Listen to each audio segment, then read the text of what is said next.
Hello बच्चा लोग। आज हम लोग समझेंगे बैंक रिकन्सिलिएशन स्टेटमेंट को कैसे बनाते हैं और एक्चुअली में होता क्या है कि जब आपकी पासबुक और कैश बुक में अगर कुछ डिफरेंसेस होता है तो ईयर एंड में आपको क्या करना पड़ता है, आपको इस इन दोनों बुक्स का बीच में रिकन्सिलिएशन स्टेटमेंट बनाना पड़ता है।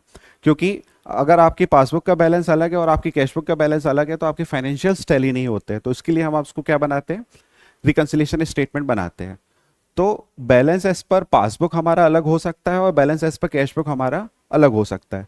तो सपोज करते हैं अपने को balance as per cash book दिया हुआ है, एज पर कैश बुक ये दिया हुआ है और हमको ये सारे एडजस्टमेंट्स करने हैं। तो सबसे पहला हमको चेक रिसीव्ड हुआ, तो जैसे ही चेक रिसीव्ड हुआ, सपोज करते ये हमारी पासबुक है और ये हमारी कैश बुक है। तो जैसे ही चेक आपको मिला तो आपने कैश बुक को बढ़ा दिया, पासबुक वहीं की वहीं है। तो आप क्या करोगे, रिकंसिलिएशन स्टेटमेंट करने के लिए पास कैश बुक में से उसको क्या कर दोगे, कम कर दोगे। तो अपन क्या कर देंगे, इसको चेक रिसीव्ड को अपन ने माइनस कर दिया। वैसे ही चेक को पेड किया, चेक पे किया मतलब चेक आपने इशू कर दिया पार्टी को। तो जो आपकी कैश बुक है वो आपकी कैश बुक कम हो गई, पासबुक ऊपर है।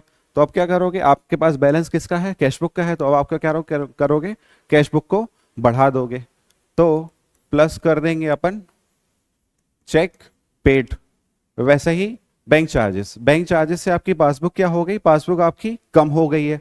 तो अब आप क्या करोगे, कैश बुक से स्टार्ट किया तो अब आप कैश बुक को भी कम कर दोगे। तो अपन यहाँ पे माइनस कर देंगे बैंक चार्जेस को। और फिर तीसरा तीसरा है हमारे पास इंटरेस्ट क्रेडिटेड। तो इंटरेस्ट क्रेडिटेड से क्या हुआ, आपकी पासबुक का बैलेंस बढ़ गया, कैश बुक आपकी वहीं की वहीं है। तो अब आप क्या करोगे, कैश बुक से आपने शुरू किया है तो कैश बुक को आप बढ़ा दोगे। तो ये हो गया इंटरेस्ट। तो ये आपका बैलेंस आ जाएगा, बैलेंस एज पर पासबुक।